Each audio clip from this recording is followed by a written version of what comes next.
Dan saudara, beralih ke informasi lain, saudara. Hujan deras yang melanda sejumlah daerah di Jawa Tengah membuat sebuah perpustakaan sekolah ambruk dan mengakibatkan tanah longsor yang menimbun rumah warga.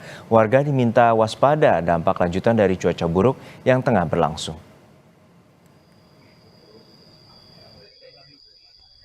Hujan deras terjadi di Banyumas, Jawa Tengah, dan membuat sebuah gedung perpustakaan di SDN 4 Gumelar, Kabupaten Banyumas, ambruk. Peristiwa itu terjadi saat hujan deras melanda wilayah itu pada malam hari. Diduga, umur bangunan yang sudah tua dan tak mampu menahan beban air hujan, serta tanah juga alami pergeseran, menjadi pemicu ambruknya bangunan. Akibatnya, semua barang, baik lemari, meja, kursi maupun koleksi buku yang berada di dalam perpustakaan tertimpa puing-puing material ambrukan tersebut.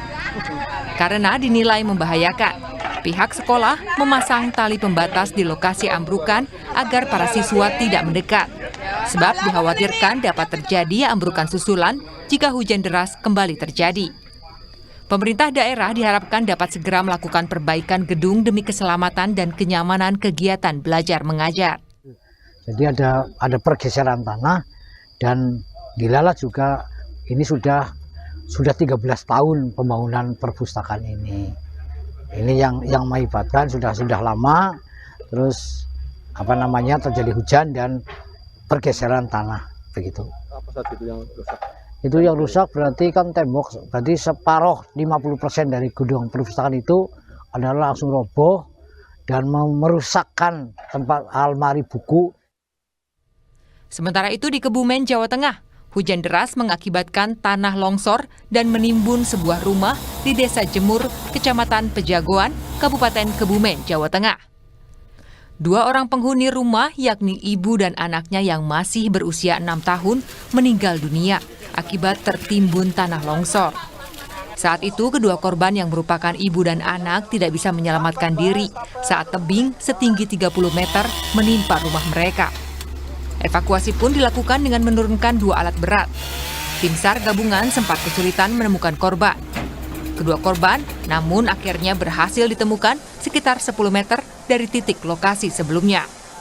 Untuk posisinya jadi berdampingan. Setelah kita mau proses evakuasi anaknya, telah disingkirkan untuk puing-puingnya, ternyata di situ terlihat lagi dari Ibu Novinya. Itu posisi korban di mana, Mas? Di rumah atau di mana? Itu kalau dari rumah kurang lebih bergeser sekitar 10 meter apa ya, Mas Eko? Kurang lebih sekitar 10 meter lah. Untuk kondisi korban MD yang meninggal dunia kedua-duanya. Setelah ditemukan atas permintaan keluarga, kedua jenazah korban langsung dimakamkan. Tim Liputan, Kompas TV. Sesaat lagi, saudara, Pangdam 1 Bukit Barisan mendatangi kediaman korban tewas penyerangan anggota TNI di Deli Serdang, Sumatera Utara. Pangdam menyampaikan duka cita dan permohonan maaf bagi keluarga korban.